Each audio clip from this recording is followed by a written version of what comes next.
So, yesterday, what is it that we went over? Can somebody tell me? Square roots and squares. Square roots and squares, Power. cubes, aka powers.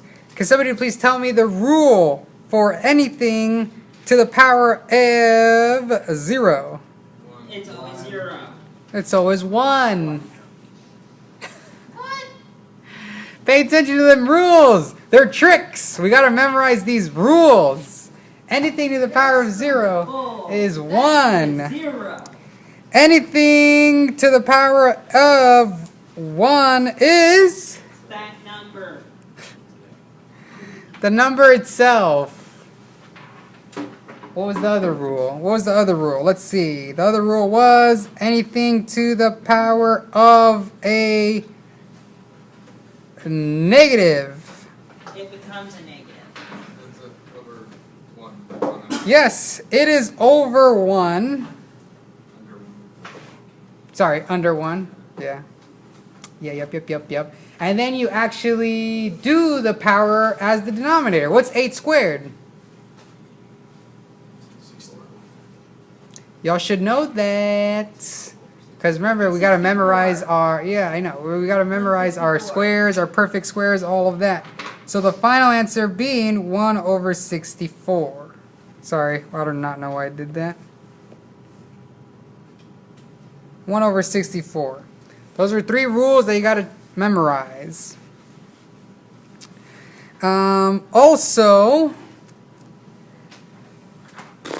what else did we go over yesterday? We went over roots, am I right?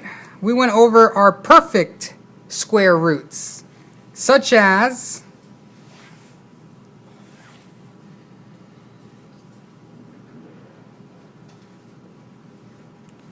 can somebody please tell me what is the square root of 48? Sorry. I meant to put 49. 7. What is the square root of 36? 6. What is the square root of 80? You know what? Just for fun, what is the square root of 48? I see Dougie Fresh over there going straight to his calculator. That's what's needed. That 48 is not a perfect square, which means you have to whip out the calculator, convert it to the decimal, if it gives you something funky, if it gives you a radical. And then we get what? 6.9. I'm assuming there was a lot more, right? You rounded it up, 6.9. Those ones are not perfect squares, which means you have to use the calculator. Okay, but today we are learning scientific notation, which again is something that you learn in terms of in the day, and then chances are it's not going to creep up within other more advanced math. This is just the concept that you learn, and then you learned it. That's it. You're going to be given a scientific notation question, and then you solve it, and then you move on.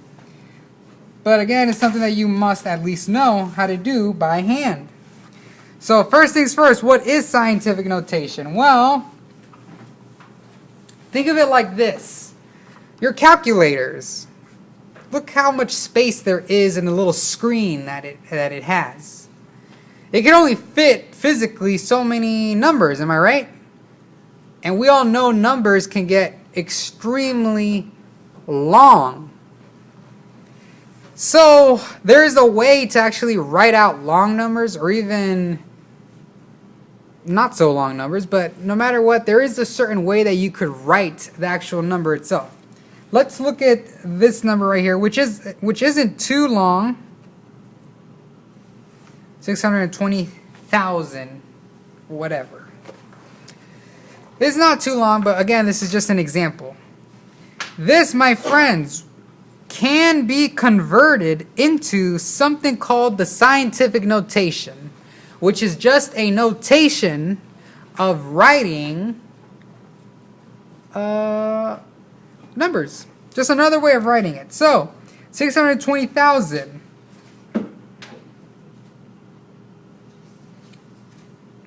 You all have probably seen this. 6.2 times 10 to the 5th power. 620,000 converted to scientific notation is 6.2 times 10 to the 5th power. Why? Well, the why is simple. I just said it. Is sometimes you could get really long numbers and you convert it to this sort of format. But now the question is how? How do you convert 620,000 to 6.2 times 10 to the 5th power? It's straightforward. Pretty straightforward. This is what the rule tells us. This is what scientific notation tells us what to do.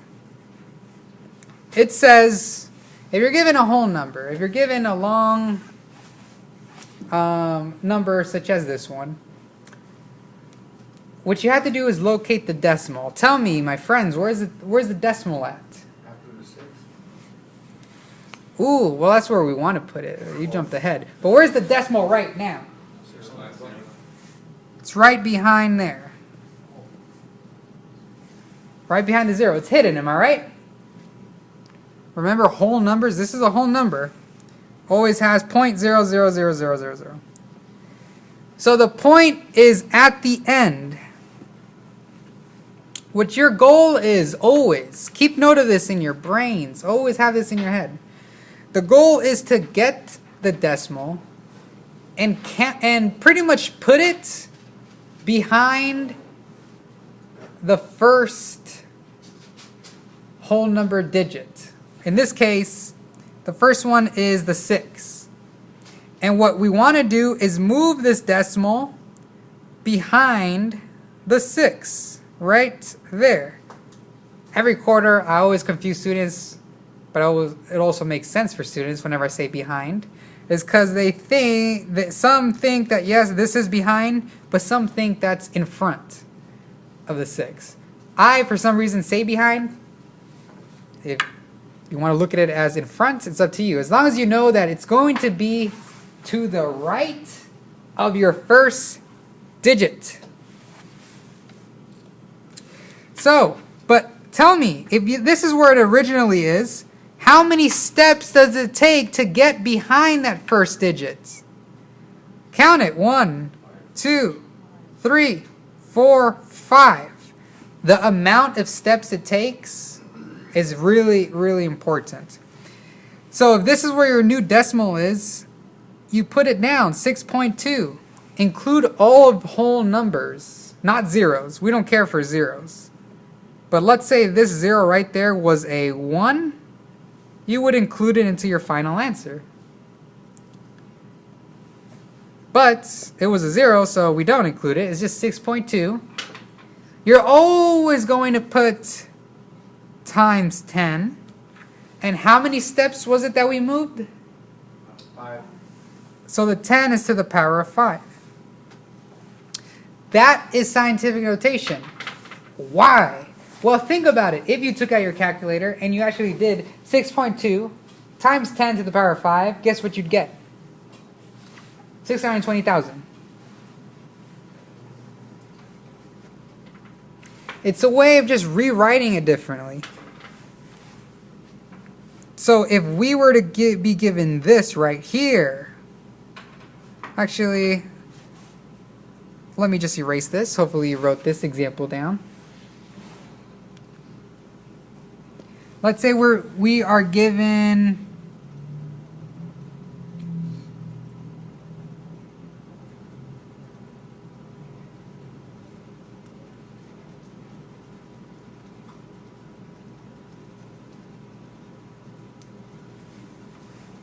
what is that? 8 billion?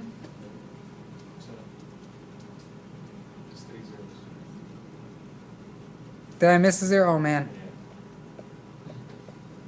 1, 2, 3. There it is. Okay. 806,200,000. I knew it looked weird.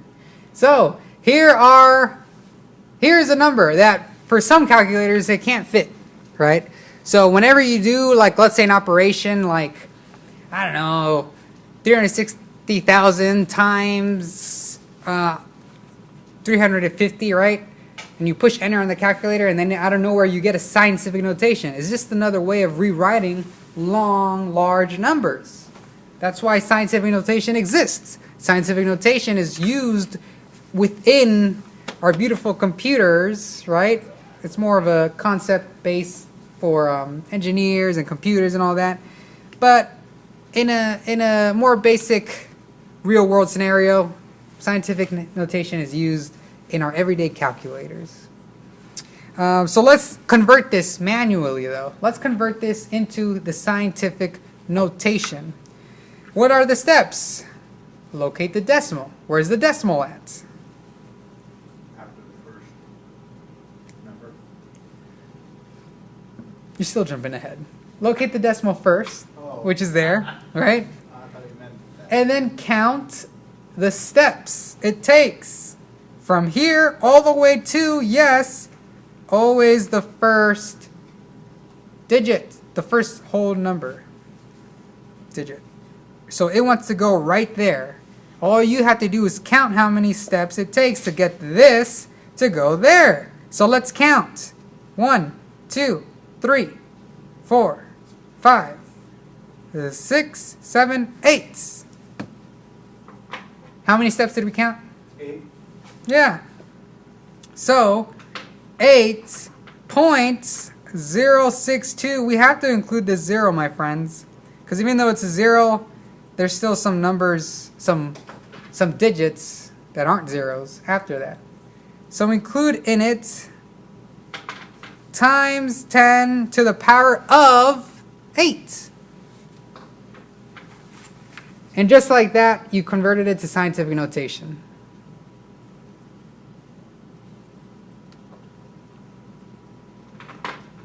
Does anybody have any questions on that? Or does anybody have any questions in general? What happens, my friends?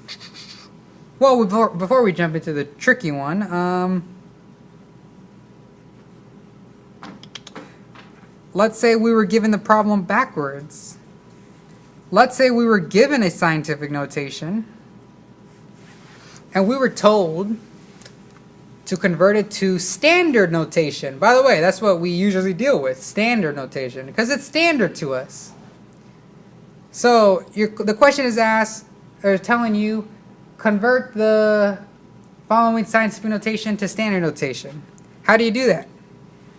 Well, in this case, it's just reverse. Locate your decimal right there, which they will always have. And count 8 steps, because the 8 is signifying 8 steps. No, it does not mean add 8 zeros. It does not mean that. It means count from the decimal outwards to the right 8 times. So we go 1, 2, 3, 4, 5, 6, 7, 8. The decimal is now there, and then you add all of its zeros, making it my original 806,200,000.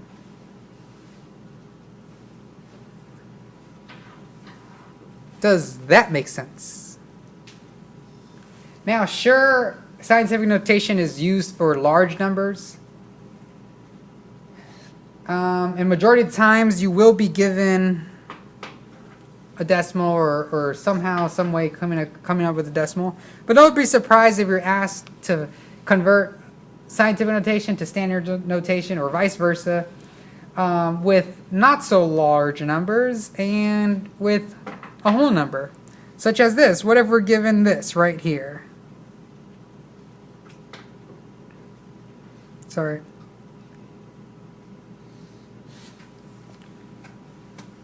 Convert this to standard notation. Okay, well, this one, in this specific case, there is no decimal. But where's its decimal at? Number. Yeah, it's right there. Its whole number always has an invisible decimal there. How many steps do I move to the right? 1, 2, 3, 4, 5.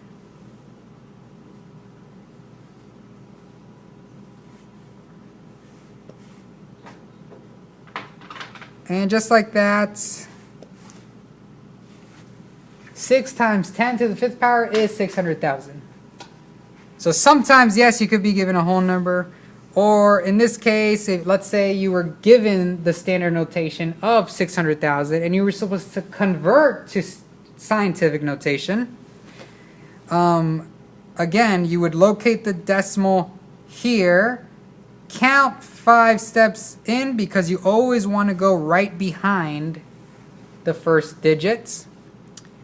And the next thing you know, you get that. No, you don't need the decimal there because there's always one there already behind a whole number. It works 2 ways, my friends. Pretty straightforward. Any questions on that? There could be large numbers, for example, 10 at the power of 100,000. Yeah, technically, yeah. I think that's more of a job for computers, right? The GED, my quizzes, the final, all the tests that you're all gonna do probably will not give you that. That's too much suffrage for y'all. But yeah, do we get the layout of scientific notation? Standard notation to scientific notation, scientific to standard. Because there's just one more trick. There's just one more. Which is when we're given a long number, just like 806 million, whatever. So it's long, but it's not a large number? Yeah. It's not a large amount of numbers in terms of its quantity. So what I mean is this. What if we were given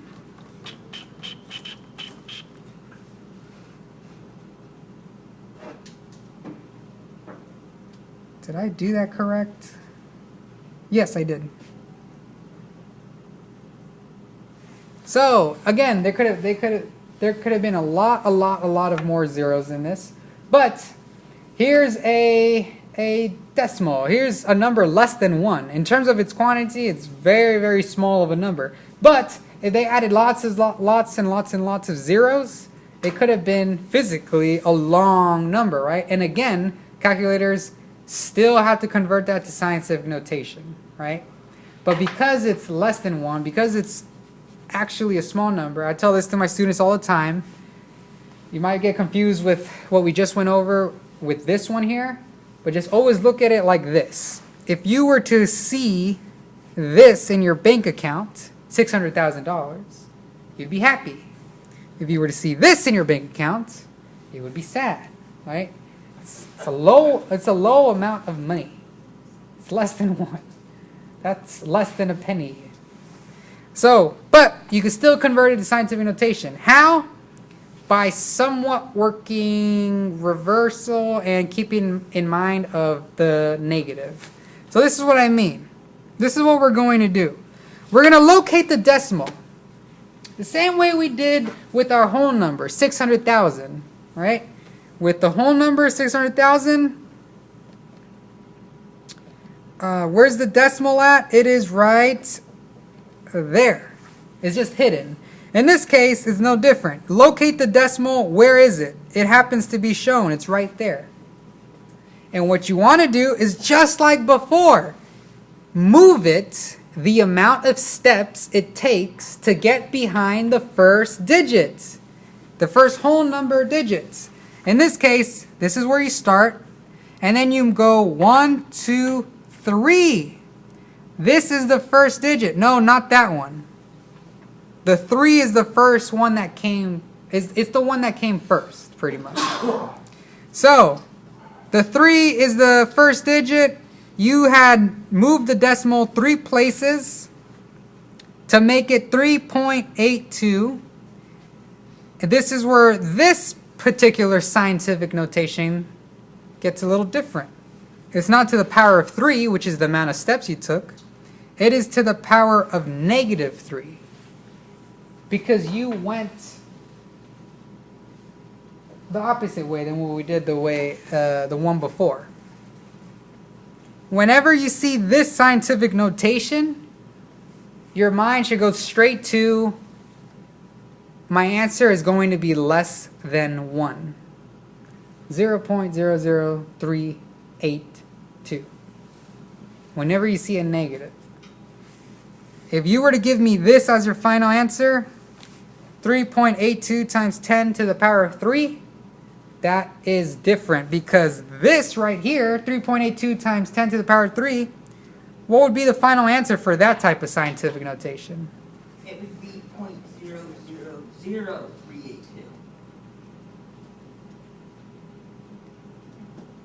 1, 2, 3. Yeah. It'll be 3,820 if you didn't put that negative to the power of -3. Because it's all about your directioning. The negative tells you to go the opposite way than the regular way. Which is why it is